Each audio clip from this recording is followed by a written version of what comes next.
Assalamu alaikum everyone. Inshallah you are all doing well. Jazakum'Allah khair for your patience and your prayers.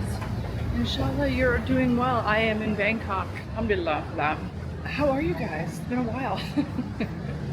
I took a little hiatus, as they say. Alhamdulillah. It's very, very nice. In my last live stream, I mentioned I was going to be doing an Oriental video about Orientalism. Part 2 of my Orientalism series.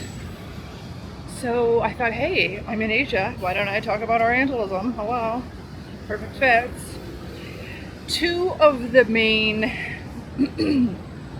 ways that Orientalism is spread across the world is through latent and manifest discourse or policies. What is latent Orientalism? I'll give you an anecdote.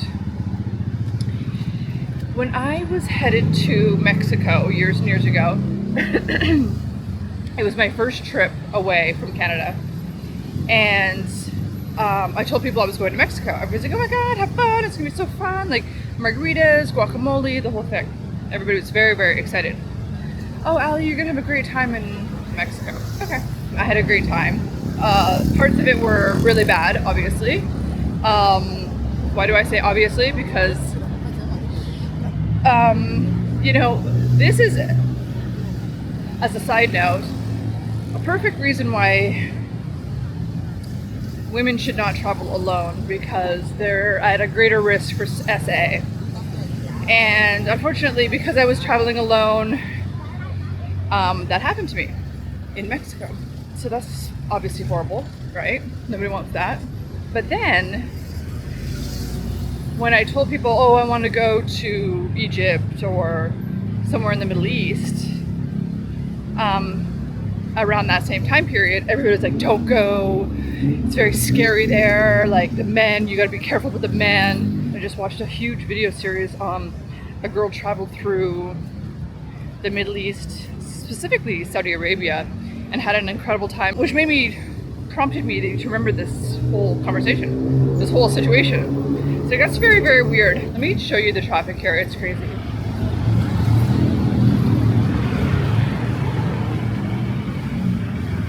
Typical Bangkok street. This is in Sukhumvit. So another example is if you watch TV or movies, which a lot of us don't watch MSM anymore, but I mean, it wasn't that long ago that we were watching MSM. An example would be, there was a Brooklyn poet. He's from America and he's also Lebanese.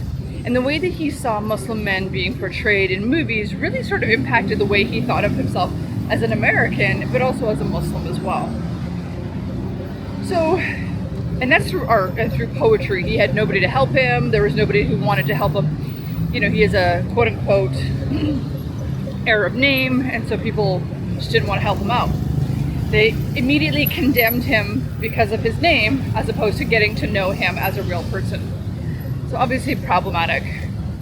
So those are two, hopefully, inshallah, they're clear examples of latent Orientalism. There's so much food here in Asia, it's really, really crazy. And for the most part, hello! Everybody's very thin. Latent Orientalism, people saying, oh, go to Mexico, you're gonna have a great time. And then unfortunately getting SA'd.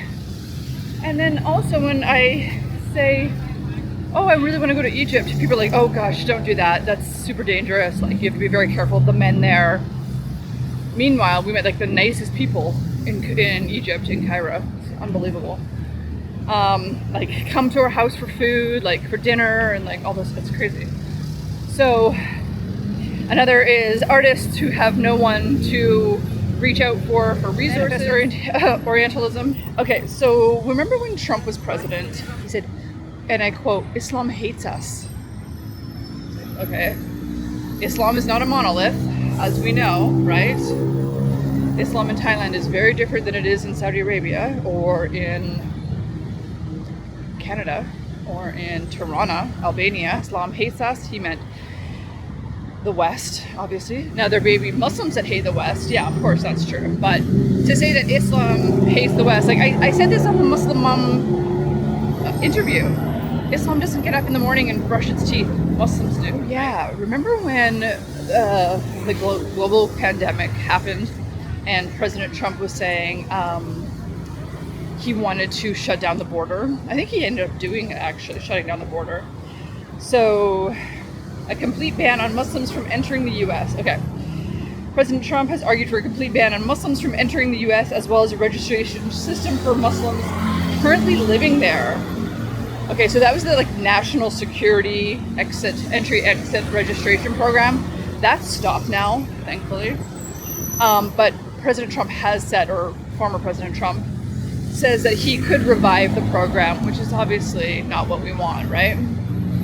And I've heard some people on Twitter, Muslim Twitter, say they would vote for Trump despite this. But obviously, if it's the only alternative is Biden, then what are you going to do? So this brings us back to when Roosevelt, back in the 40s, he was Executive Order 9066, basically where they did the internment camps for Japanese people because we were fighting the war.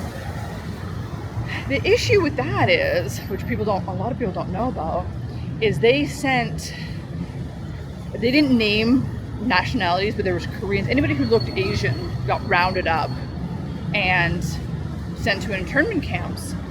And there was a lot of people, I don't know if you know, but a lot of people, there are a lot of Asians in Peru, and they sent Japanese people who had history, who ties to Peru, back to Peru, and wouldn't let them, basically took away their citizenship, and they became Peruvians, basically. Even though they had they had a tie, maybe a grandfather was born there or something. They just shipped them back to Peru. So the people, you're an American citizen having a shop, successful shop, and the war breaks out and you have to sell all of your stuff within a matter of weeks, your business, your home, everything. Be sent to an internment camp. We don't talk about that in the US anymore for some reason. And you send back, eventually you go back to Peru, which you've never gone to. You don't speak Spanish. I mean, this happens in the United States. So that's a clear example of manifest Orientalism. Recently, the Donald Trump saying Islam hates us. And then previously in 1942, I think it was, Executive Order EO 9022 with Roosevelt. So two clear examples of manifest Orientalism. Inshallah, you're all doing well. Thank you so much for your support, your ongoing support. Jazakum'Allah khair for your patience and your prayers. I love you guys very, very much. You are in my duas, and inshallah, I am in yours as well. And yeah, I'll see you in the next video. Bye, guys.